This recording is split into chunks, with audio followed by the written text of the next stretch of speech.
नमो नमः मित्राणि, मैं हरदीप कुमार आप सबका हमारे YouTube चैनल पर स्वागत करता हूं।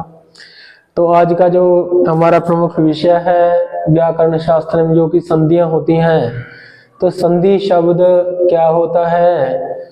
तो हर जो राज्य स्तरीय परीक्षा होती है टीजीटी या पीजीटी की हो, तो वहां पर आपको संधि को जो विषय होता है व्याकरण शास्त्र के अंतर्गत, तो इसको प्रमुख विषय माना जाता है।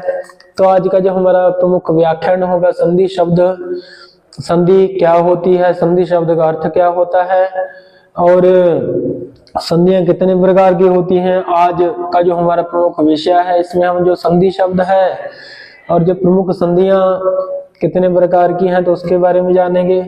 तो आओ जो आप लोगों का जो समय उसको बिना गवाए हम समय को ध्यान में रखते हुए जो आज का विषय उसको प्रारंभ करते हैं।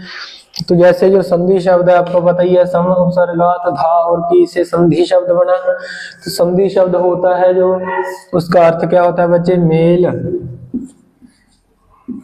मेल अर्थात भी मेल और आप लोग मिलना या योग कुछ भी समानार्थक शब्द है जे।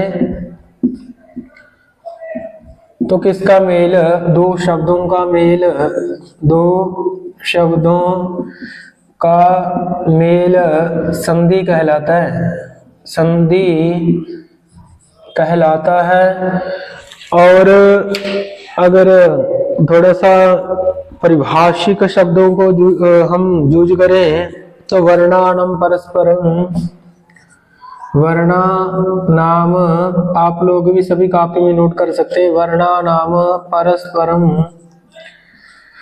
वर्णा नाम परस्परम विकृति मत संधानम संधि, विकृति मत संधानम संधि, संधानम संधि, संधानम संधि। तो अर्थात बच्चे जो संधि होती है जो वर्णों का परस्पर आपस में जो विकार होता है, तो विकार सहित मिलना संधि कहलाता है। तो जो वर्ण होते हैं आपके, तो उनका परस्पर वर्णों का परस्पर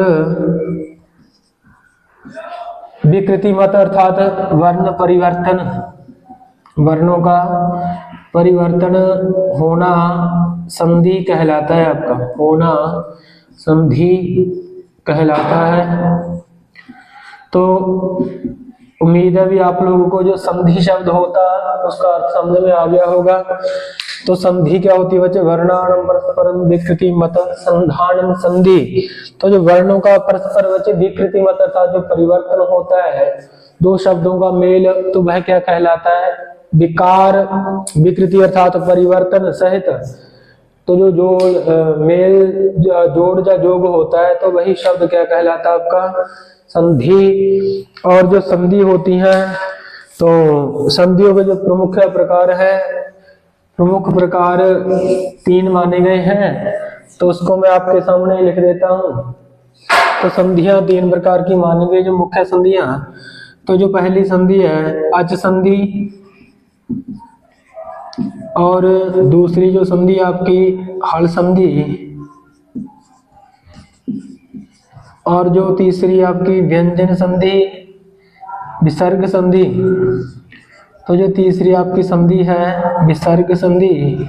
तो जो है बच्चे जो आपकी मुख्य संधियों के प्रकार माने गए हैं, क्योंकि जो अच संधि होती है इसको स्वर संधि भी कहा जाता है, स्वर संधि।